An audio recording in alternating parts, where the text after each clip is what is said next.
Hello दोस्त, आज मैं आपके बीच एक इतिहास का एक ऐसी प्रसिद्ध कहानी लेकर आया हूँ।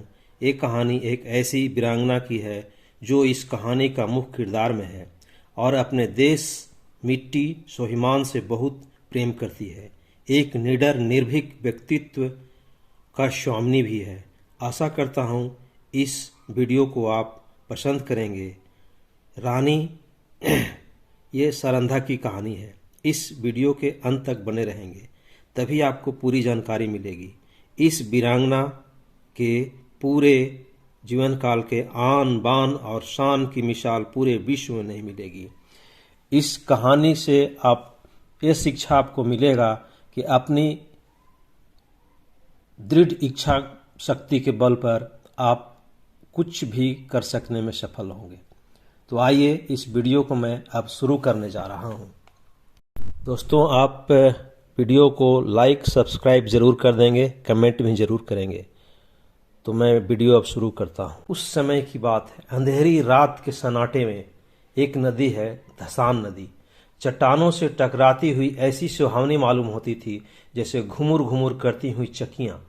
नदी के दाहिने तट पर एक टीला है। उस पर एक पुराना दुर्ग बना हुआ है जिसको जंगली वृक्षों ने घेर रखा है। टीले के पूर्व की ओर छोटा सा गांव है। यह गढ़ी और गांव दोनों एक बुंदेला सरकार के कीर्ति चिन्ह है। शताब्दियां बीतीत हो गईं। बुंदेलखंड में कितने ही राज्यों का उदय और अस्त हुआ। मुसलमान आए और बुंदेला राजा उठे और गिरे।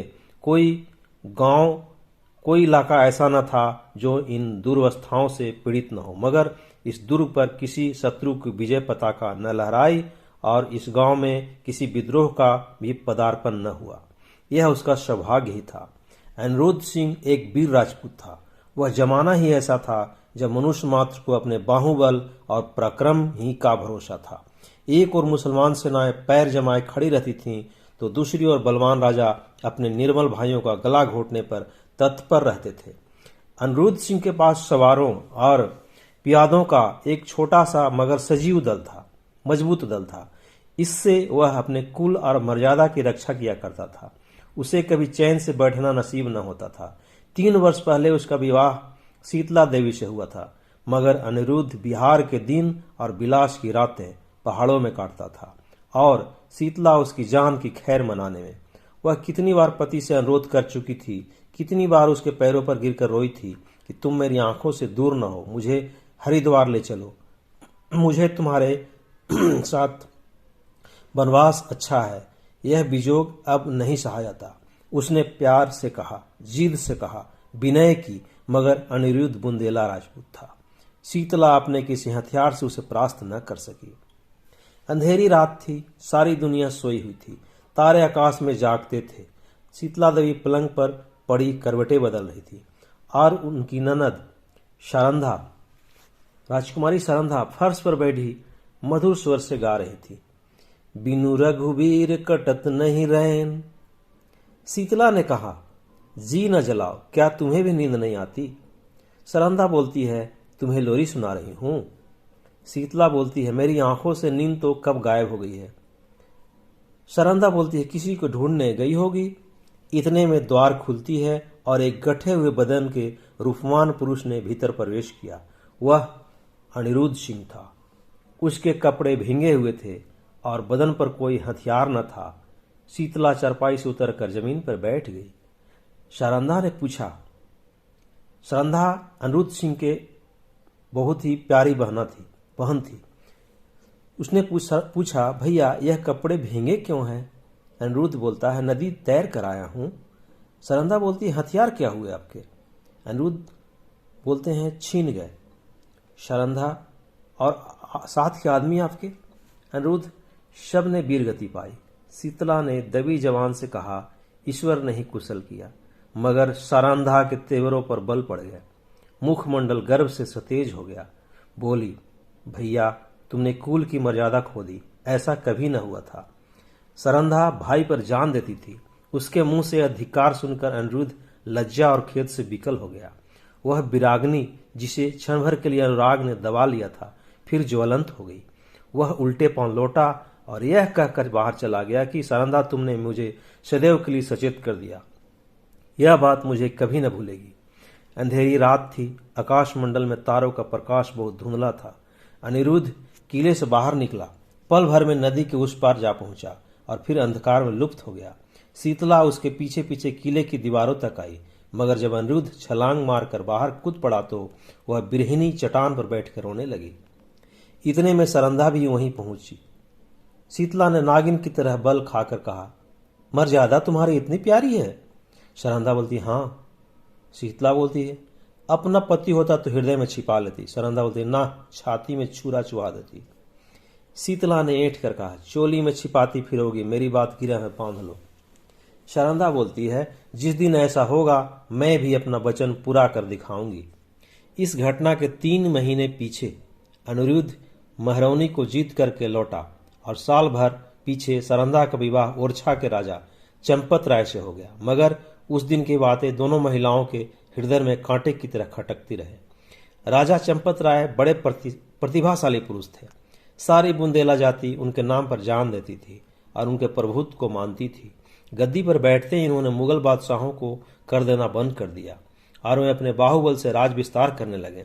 मुसलमानों की सेनाएं बार बार उन पर हमले करती थी, पर हार कर लौट जाती थी। यही समय था कि जब अनिरुद्ध ने सरंधा का चंपत राय से विवाह कर दिया। सरंधा ने मुंह मांगी मुराद पाई। उसकी अभिलाषा कि मेरा पति बुंदेला जाति का कुल तिलक हो पूरी हुई। यद्यपि राजा के रनिवास में 5 रानियां थीं, मगर उन्हें शीघ्र ही मालूम हो गया कि वह देवी जो हृदय में मेरी पूजा करती है सरंधा है। परंतु कुछ ऐसी घटनाएं हुई कि चंपत राय को मुगल बादशाह का आश्रित होना पड़ा। वह अपना राज अपने भाई पहाड़ सिंह को सौंपकर मुगल दरबार में दिल्ली चले गए। यह शहजादा के शासनकाल का अंतिम भाग था। शहजादा दारा शिकोह राजकीय कार्य को संभालते थे। युवराज की आंखों में सील था और चित्त मुदार था। उन्होंने चंपत राय की वीरता की कहानियां सुनी थी, इसलिए उनका बहुत आदर सम्मान किया और कालपी की बहुमूल जागीर उनको भेंट की, जिसकी आमदनी 9 लाख रुपए थी।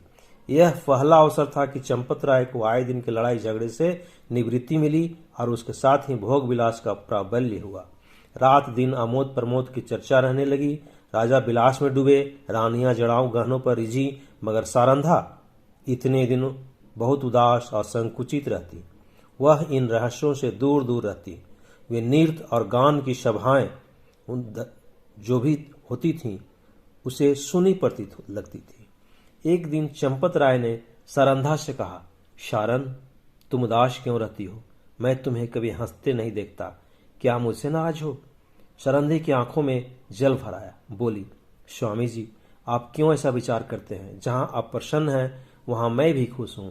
चंपत राय, मैं जब से आया हूं मैंने तुम्हारे मुख कमल पर कभी मनोहारिणी मुस्कुराहट नहीं देखी। तुमने कभी अपने हाथों से मुझे बीड़ा नहीं खिलाया, कभी मेरी पाग नहीं सवारी, कभी मेरे शरीर पर शस्त्र न सजाए।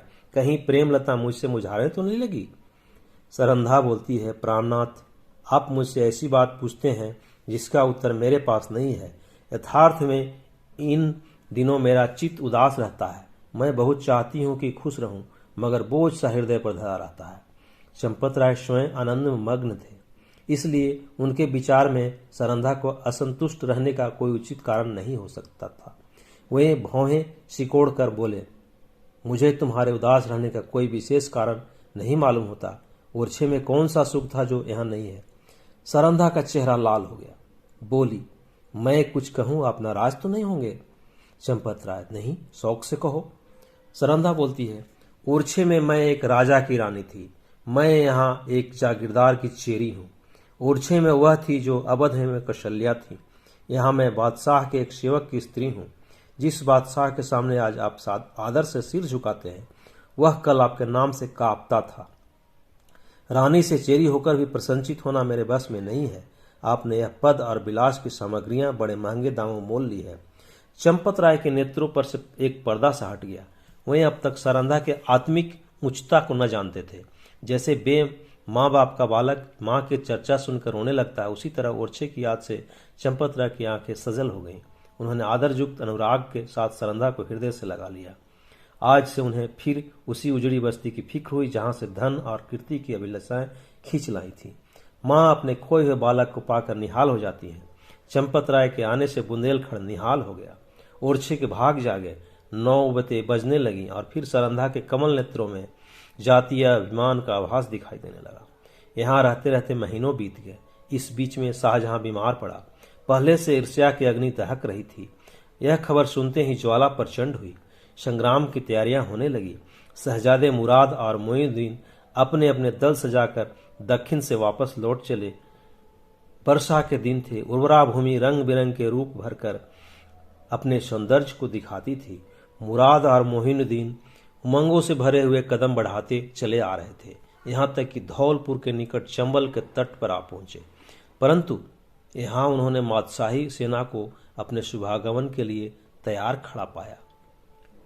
चूंकि इन भाइयों में विद्रोह हो गया था तो एक दूसरे को देखना नहीं चाहते थे, तो लड़ाई झगड़ा शुरू हो गया था। इस कारण से इंतजार किया जा रहा था कि वो लोग आएंगे तो उन लोग को पकड़ेंगे, कैद करेंगे। शहजादे अब बड़ी चिंता में पड़े। सामने अगम्य नदी लहरें मार रही थी चंबल की, किसी जोगी के त्याग के सदृश। विवश होकर चंपत राय के पास संदेश भेजा कि खुदा के लिए आकर हमारी डूबती नाव को पार लगाइए। राजा ने भवन में जाकर सारंधा से पूछा, इसका क्या उत्तर दूं?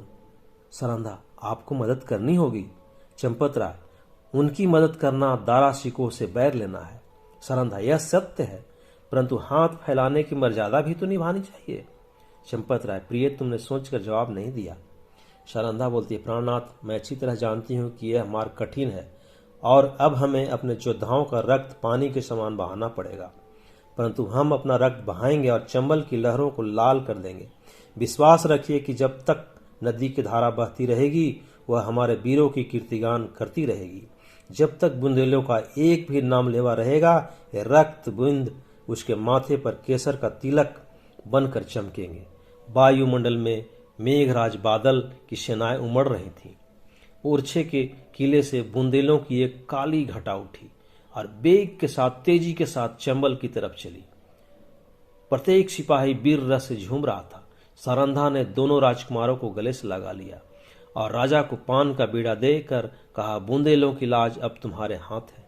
आज उसका एक एक अंग मुस्कुरा रहा है और हृदय हुलसित है।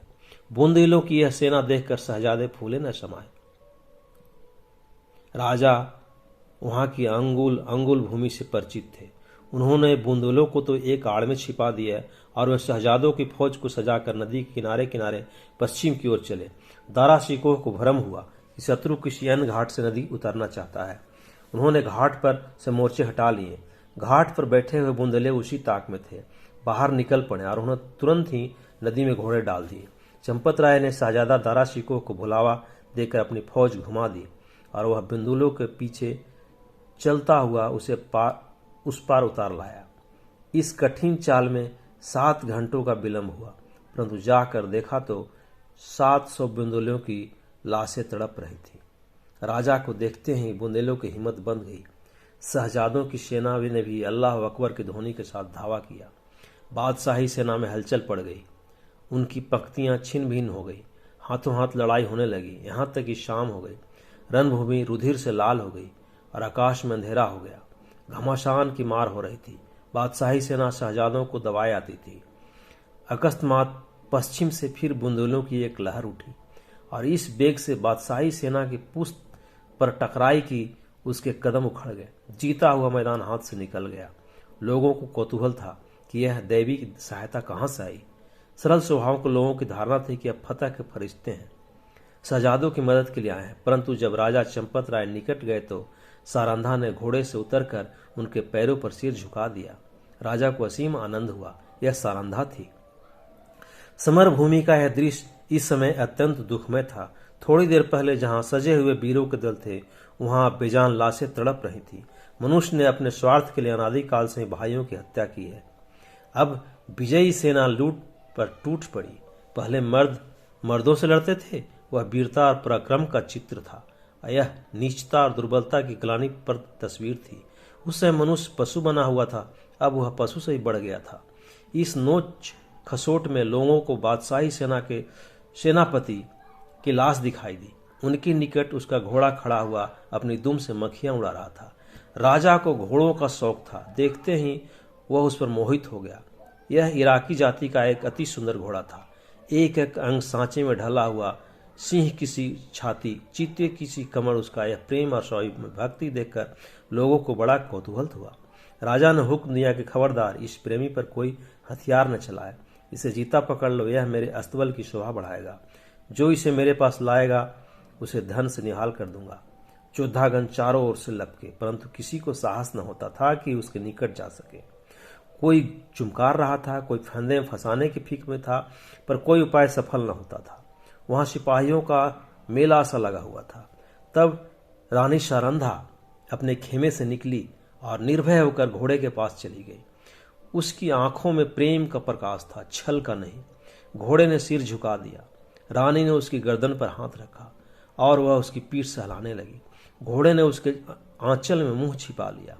रानी उसकी रास पकड़कर खेमे की ओर चली। घोड़ा इस तरह चुपचाप उसके पीछे चला मानो सदैव से उसका सेवक है। पर बहुत अच्छा होता कि घोड़े ने शारदा से निष्ठुरता की होती।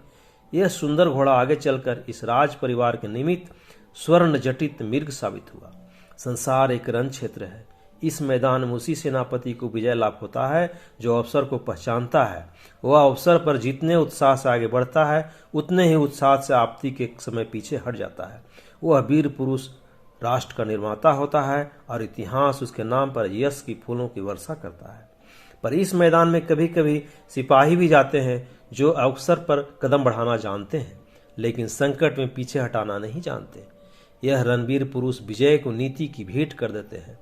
वे अपनी सेना का नाम मिटा देंगे, किंतु जहां एक बार पहुंच गए हैं वहां से कदम पीछे न हटाएंगे। उनमें कोई बिरला ही संसार क्षेत्र में विजय प्राप्त करता है, किंतु प्रायः उसकी हार विजय से भी अधिक गौरवात्मक होती है।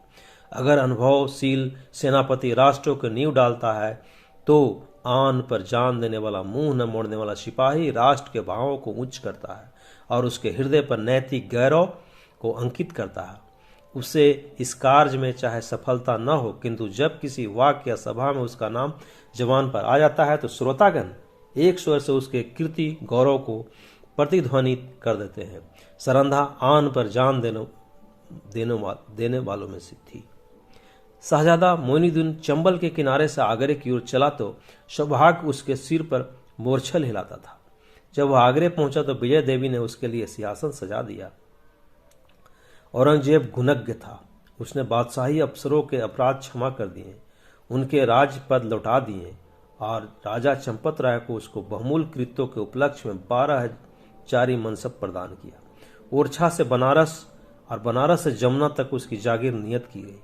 बुंदेला राजा फिर राजसेवक बना, वह फिर सुख विलास में डूबा। रानी शारदा फिर पराधीनता के शोक से घुलने लगी। वली बहादुर खां बड़ा वाक चतुर मनुष्य था। उसकी मृदुता ने शीघ्र ही उसे बादशाह आलमगीर का विश्वास पात्र बना दिया। उस पर राजसभा में सम्मान की दृष्टि पड़ने लगी। खां साहब के मन में अपने घोड़े के हाथ से निकल जाने का बड़ा शौक था। शोक उन्हें उदास रहते थे उस घोड़े के लिए, उनका प्रिय घोड़ा था। एक दिन कुंवर छत्रसाल जो रानी शारदा के पुत्र हैं, उसी घोड़े पर सवार होकर शहर को निकले। वह खां साहब के महल की तरफ जा निकले। वली बहादुर ऐसे ही अवसर के ताक में था। उसने तुरंत अपने सेवकों को इशारा किया। राजकुमार अकेला क्या करता, पांव पांव घर आया, पैदल वापस लौट आए और उसने शारदा से सब समाचार बयान किया। रानी का चेहरा तमतमा गया। बोली, मुझे इसका शोक नहीं कि घोड़ा हाथ से निकल गया, शोक इसका है कि तू उसे खोकर जिंदा क्यों लौटा। तुमने जिंदा क्यों लौटा उसको खोकर? क्या तेरे शरीर में बुंदेलों का रक्त नहीं है? घोड़ा न मिलता न सही, किंतु तुझे दिखा देना चाहिए था कि एक बुंदेला बालक से उसका घोड़ा छीन लेना हंसी नहीं है। यह कहकर उसने 25 योद्धाओं को तैयार होने की आज्ञा दी। स्वयं अस्त्र धारण किए और योद्धाओं के साथ वली बहादुर खां के निवास स्थान पर जा पहुंची। खां साहब उसी घोड़े पर सवार होकर दरबार चले गए थे। शारदा दरबार की तरफ चली और एक क्षण में किसी वेगवती नदी के सदृश बादशाही दरबार के सामने जा पहुंची। यह कैफियत देखते ही दरबार में हलचल मच गई। अधिकारी वर्ग इधर से उधर आकर जमा हो गए। आलमगीर भी सहन में निकल गए। लोग अपनी अपनी तलवारें संभालने लगे और चारों तरफ शोर मच गया। कितने ही नेत्रों ने इस दरबार में अमर सिंह की तलवार की चमक देखी थी। उन्हें वही घटना फिर याद आ गई। अमर सिंह राठौर एक बहुत ही वीर पुरुष थे, जिन्होंने औरंगजेब की भरी सभा में उसके एक सिपहसालार को उन्होंने मौत के घाट उतार दिया था। तो सारंधा ने उच्च स्वर से कहा, खां साहब, बड़ी लज्जा की बात है, आपने वही वीरता जो चंबल के तट पर दिखानी चाहिए थी, आज एक अबोध बालक के सम्मुख दिखाई है। क्या है उचित था कि आप उससे घोड़ा छीन लेते? बली बहादुर खां की आंखों से अग्नि ज्वाला निकल रही थी। वह कड़ी आवाज से बोले, किसी गैर को क्या मजाल कि मेरी चीज अपने काम में लाए? रानी, वह आपकी चीज नहीं, मेरी है। मैंने उसे रणभूमि में पाया है और उस पर मेरा अधिकार है। क्या रणनीति की इतनी मोटी बात भी आप नहीं जानते? चूंकि रानी तो उसको रणभूमि में ही पाए थे। खां साहब बोले, वह घोड़ा मैं नहीं देख सकता, उसके बदले में सारा अस्तबल आपकी नजर है। रानी, मैं अपना घोड़ा लूंगी। खां साहब बोलते हैं, मैं उसके बराबर जवाहरात दे सकता हूं, परंतु घोड़ा नहीं दे सकता। रानी बोलती है, तो फिर इसका निश्चय तलवार से होगा। बुंदेला योद्धाओं ने तलवारें सौंत ली और निकट था कि दरबार की भूमि रक्त से प्लावित हो जाए।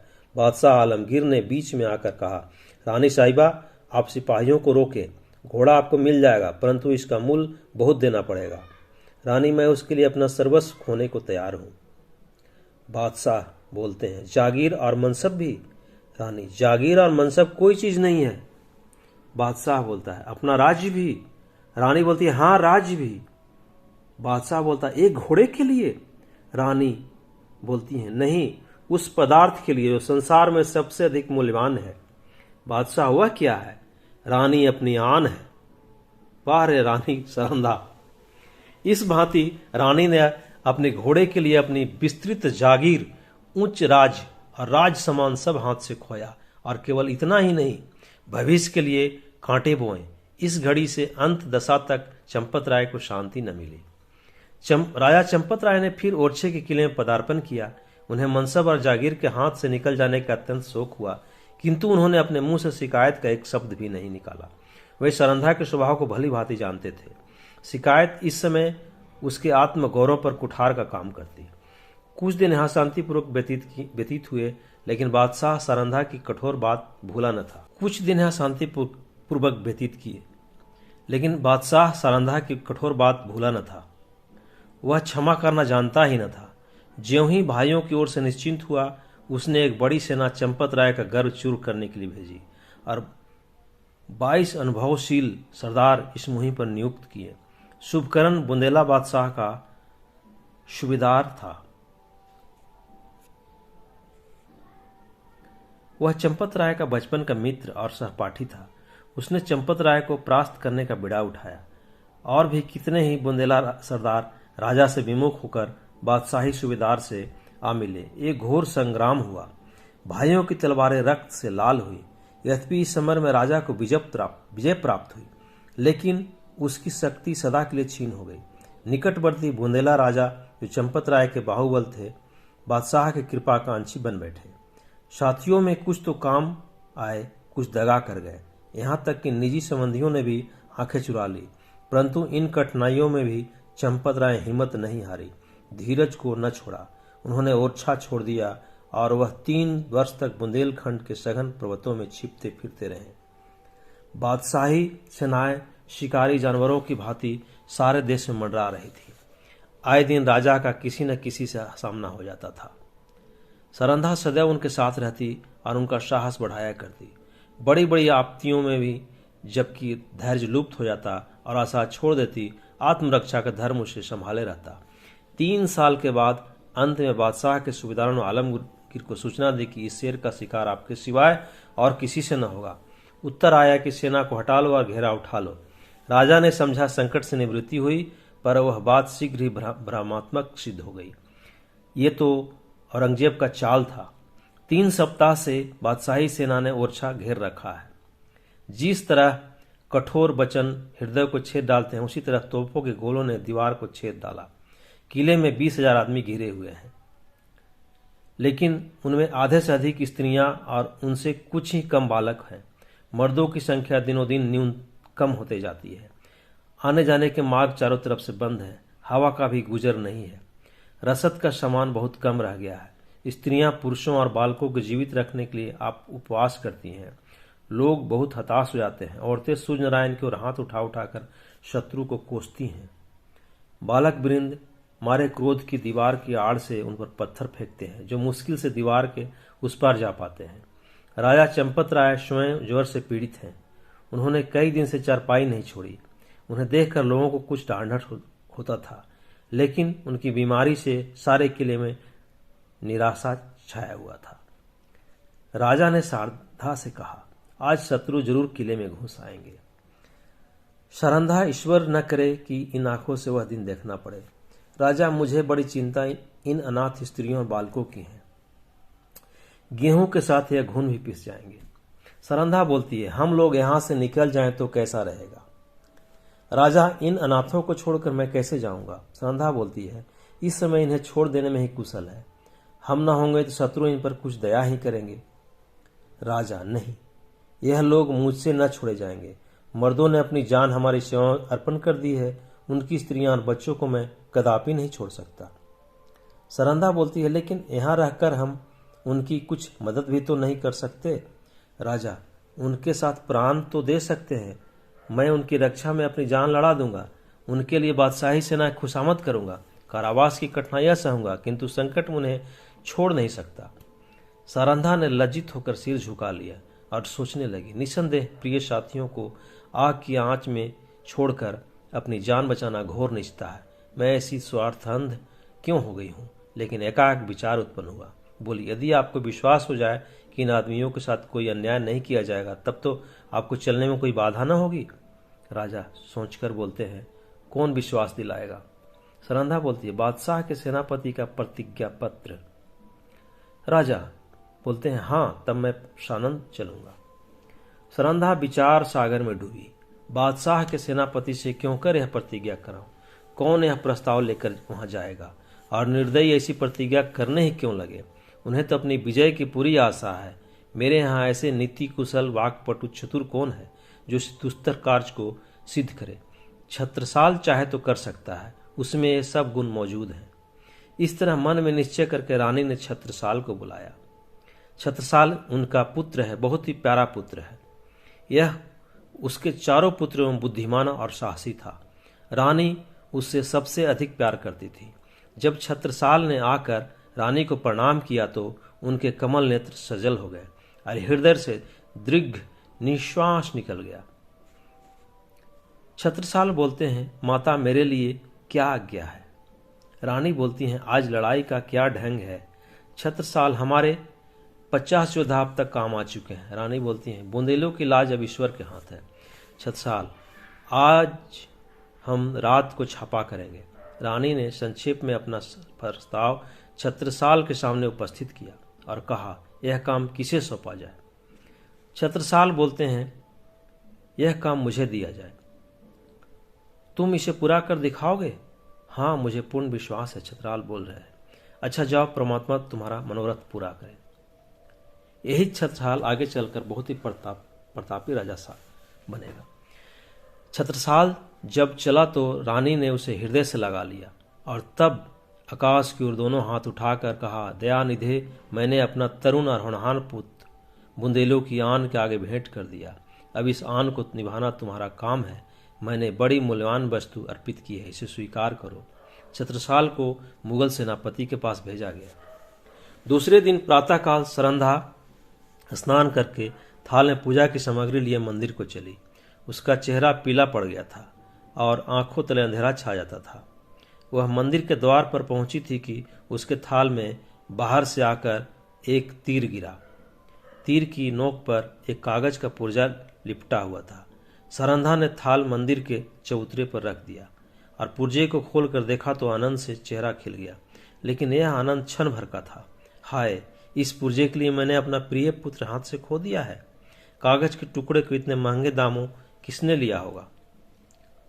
मंदिर से लौटकर सारंधा राजा चंपत राय के पास गई और बोली, प्राणनाथ, आपने जो वचन दिया था उसे पूरा कीजिए। राजा ने चौंक कर पूछा, तुमने अपना वादा पूरा कर दिया।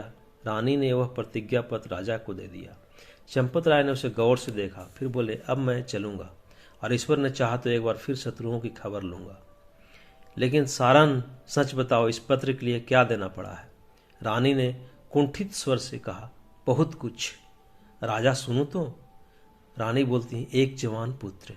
राजा को बाण सा लग गया। पूछा, कौन? अंगद राय, इनके बड़े बेटे का नाम अंगद राय। रानी बोलती है, नहीं। राजा बोलते हैं, रतन शाह, फिर दूसरे बेटे का नाम। रानी बोलती है, नहीं।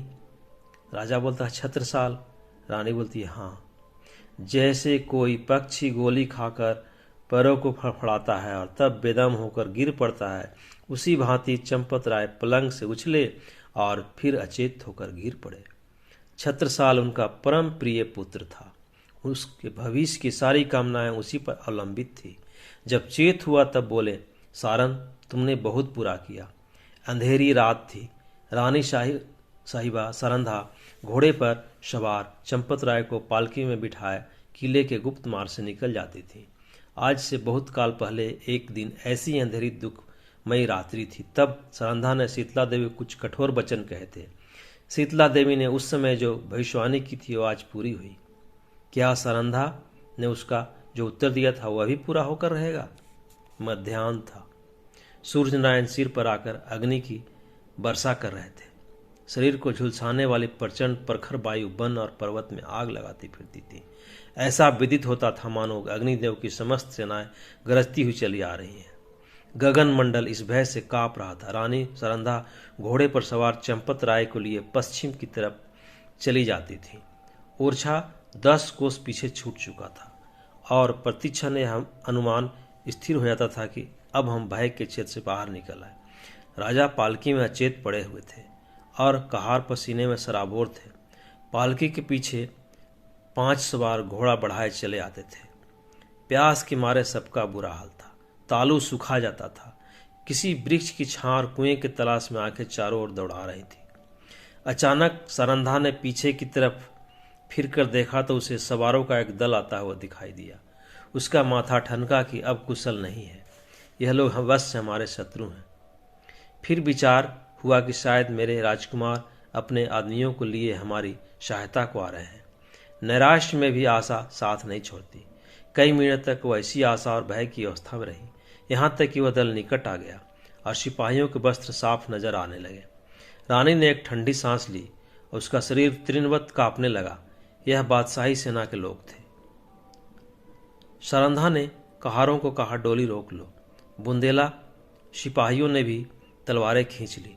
राजा की अवस्था बहुत शोचनीय थी, किंतु जैसे दबी हुई आग हवा लगते ही प्रदीप्त हो जाती है, उसी प्रकार इस संकट का ज्ञान होते ही उनके जर्जर शरीर में विरात्मा चमक उठी। वह पालकी का पर्दा उठाकर बाहर निकल आए। धनुष बाण हाथ में ले लिया, किंतु वह धनुष जो उनके हाथ में इंद्र का वज्र बन जाता था, इस समय जरा भी न झुका। सिर में चक्कर आया, पैर थराए और वे धरती पर गिर पड़े। भावी अमंगल की सूचना मिल गई। उस पंख रहित पक्षी के सदृश जो सांप को अपनी ओर आता देख कर वह ऊपर को उचकता और फिर गिर पड़ता है।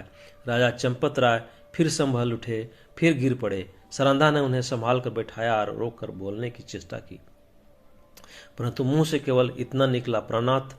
इसके आगे मुंह से एक शब्द भी न निकल सका। आन पर मरने वाली सरंधा इस समय साधारण स्त्रियों की बात शक्तिहीन हो गई, लेकिन एक अंश तक यह निर्बलता स्त्री जाति की शोभा है। चंपत राय बोले, सारन, देखो हमारा एक वीर जमीन पर गिरा। शोक। जिस आपत्ति से यवत जीवन डरता रहा, उसने इस अंतिम समय में आ घेरा। मेरी आंखों के सामने शत्रु तुम्हारे कोमल शरीर में हाथ लगाएंगे और मैं जगह से हिल भी न सकूंगा। हाय मृत्यु, तू कब आएगी? यह कहते कहते उन्हें एक विचार आया। तलवार की तरफ हाथ बढ़ाया, मगर हाथों में दम न था। तब सरंधा से बोले, प्रिय, तुमने कितने ही अवसरों पर मेरी आन निभाई है। इतना सुनते ही सरंधा के मुरझाए हुए मुख पर लाली दौड़ गई। आंसू सूख गए। इस आशा में कि पति के कुछ काम आ सकती हूँ, उसके हृदय में बल का संचार कर दिया। वह राजा की ओर विश्वासोत्पादक भाव से देखकर बोली, ईश्वर ने चाहा तो मरते दम तक निभाऊंगी। रानी ने समझा राजा मुझे प्राण देने का संकेत कर रहे हैं। चंपत राय, तुमने मेरी बात कभी नहीं टाली। सरंधा बोलती है, मरते दम तक न टालूंगी। राजा, यह मेरी अंतिम याचना है, इसे अस्वीकार न करना। सरंधा ने तलवार को निकालकर अपने वक्ष स्थल पर रख लिया और कहा, यह आपकी आज्ञा नहीं है, मेरी हार्दिक अभिलाषा है कि मरो तो यह मस्तक आपके पद कमलों पर हो। चंपत राय बोलते हैं, तुमने मेरा मतलब नहीं समझा। क्या तुम मुझे इसलिए शत्रुओं के हाथ में छोड़ जाओ कि मैं बेड़ियां पहने हुए दिल्ली की गलियों में निंदा का पात्र बनूं? रानी ने जिज्ञासा की दृष्टि से राजा को देखा। वह उनका मतलब न समझी। राजा, मैं तुमसे एक वरदान मांगता हूं। रानी बोलती हैं, सहर्ष मांगिए। राजा बोलते हैं, यह मेरी अंतिम प्रार्थना है, जो कुछ कहूंगा करोगी। रानी बोलती हैं, सिर के बल करूंगी। राजा बोलते हैं, देखो तुमने वचन दिया है, इनकार न करना। रानी कांपते हुए बोलती हैं, आपके कहने की देर है। राजा बोलते हैं, अपनी तलवार मेरी छाती में चुभा दो। रानी के हृदय पर वज्रपात सा हो गया। बोली, जीवननाथ, इसके आगे वह और कुछ न बोल सकी। आंखों में नैराश छा गया। राजा बोलते हैं, मैं बेड़िया पहनने के लिए जीवित रहना नहीं चाहता। रानी, मुझसे यह कैसे होगा? पांचवा और अंतिम सिपाही धरती पर गिरा। राजा ने झुंझलाकर कहा, इसी जीवन पर आन निभाने का गर्व था। बादशाह के सिपाही राजा की तरफ लपके। राजा ने निराशपूर्ण भाव से रानी की ओर देखा। रानी क्षण भर अनिश्चित रूप से खड़ी रही, लेकिन संकट में हमारे निश्चयात्मक शक्ति बलवान हो जाती है। निकट था कि सिपाही लोग राजा को पकड़ने के। सरंधा ने दामिनी की भांति लपक कर तलवार राजा के हृदय में चुभो दी। प्रेम की नाव प्रेम के सागर में डूब गई। राजा के हृदय से रुधिर की धारा निकल रही थी, पर चेहरे पर शांति छाई हुई थी। कैसा हृदय है वह स्त्री जो अपने पति पर प्राण देती थी, आज उसकी प्राण घातिका है। जिस हृदय से आलिंगन होकर उसने यौवन सुख लूटा, जो हृदय उसकी अभिलाषाओं का केंद्र था, जो हृदय उसके अभिमान का पोषक था, उसी हृदय को सरंधा की तलवार छेद रही है। किसी स्त्री की तलवार से ऐसा काम हुआ है? आत्माभिमान का कैसा विषादमय अंत है। उदयपुर और मारवाड़ के इतिहास में भी आत्मगौरव की ऐसी घटनाएं नहीं मिलती। बादशाही सिपाही सरंधा के साहस और धैर्य देखकर दंग रह गए। सरदार ने आगे बढ़कर कहा, रानी साहिबा, खुदा गवाह है, हम सब आपके गुलाम हैं। आपका जो हुक्म हो उसे बस कहें, हम बजा लाएंगे। सरंधा ने कहा, अगर हमारे पुत्रों में से कोई जीवित हो तो ये दोनों लाशें उसे सौंप देना। यह कहकर उन्होंने अब वही तलवार अपने हृदय में चुभा ली। जब यह अचेत होकर धरती पर गिरी तो उनका सिर राजा चंपत राय की छाती पर था। वाह वीरांगना, वाह उनके आन, लेकिन मुगलों के हाथ कभी नहीं आए लोग। ये है हमारे देश के वीरांगना और ये हमारे थे राजा। तो ये कहानी यहीं पर खत्म होती है। आपको मेरे वीडियो में बने रहने के लिए बहुत बहुत धन्यवाद। आपको कैसा लगा आप लाइक और सब्सक्राइब करके ज़रूर बताएंगे।